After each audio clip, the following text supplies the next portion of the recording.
There are three stages in the perception process. In order, they go selecting, organizing, and interpreting. To start, selecting is the process in which you determine what you're going to give your time and effort to think about. Different things will grab your attention based on certain physical simulation, your wants and needs, and what you expect to see in your day-to-day life. Salience is the degree to which something will grab your attention. And after your brain has selected what you should divert your attention to, you need to organize it. In a sense, organizing is like using your background knowledge to group information together.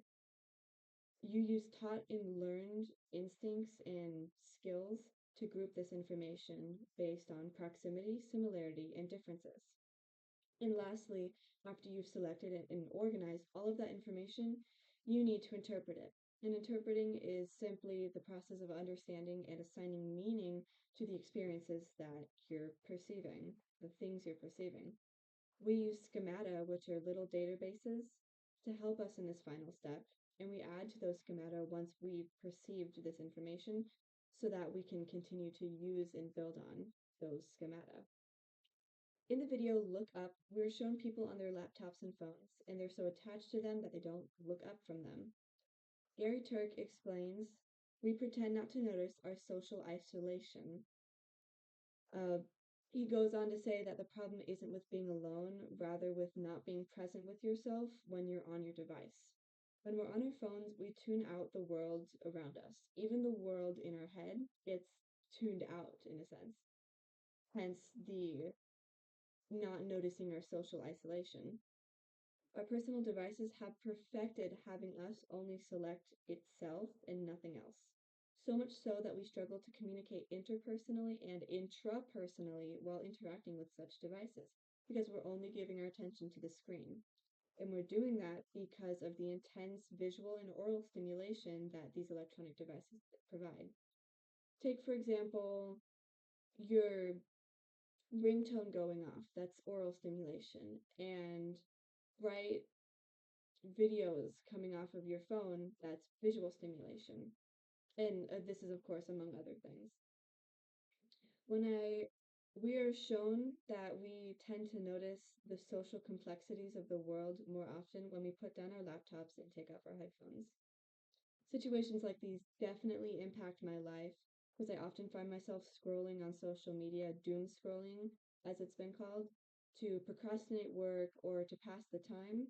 But this makes me feel bad because I recognize that I could have used that time to talk to my family, get work done, or really do anything productive.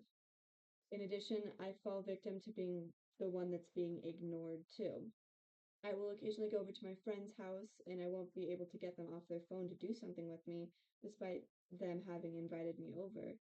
And although has only happened once or twice, it has stuck with me because it opened my eyes to how addictive electronic devices can be.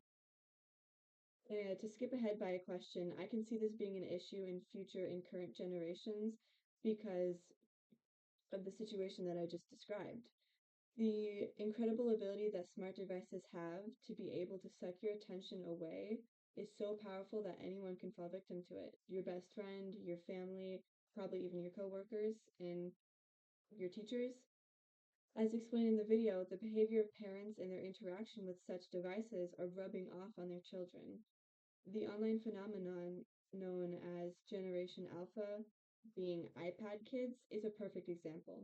Many parents will use their electronics to ignore their children in more ways than one. And these kids will learn from this behavior and become addicted, just as their parents are, but from a very young age. And of course, when I say addicted, I take it with a grain of salt.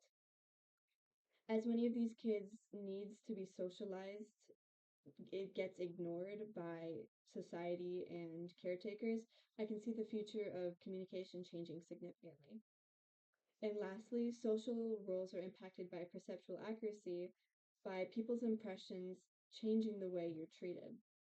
For example, I've been told that I have an RBF, so I make a point to look a little happier when I'm not actively doing something, when I'm just in my passive state, I guess.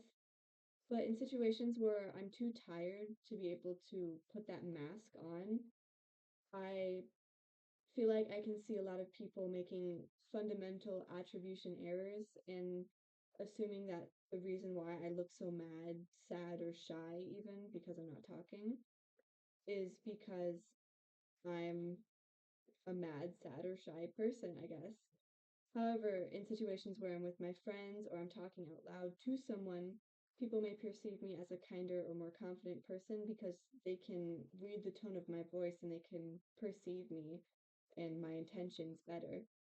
So, my social role in classes, like where I'm tired, might be affected by people thinking I'm a mean or shy person, making me a quiet kid, and people not wanting to talk to me because they think I'm mean. And compared to when I'm louder and more confident in other situations. Thank you.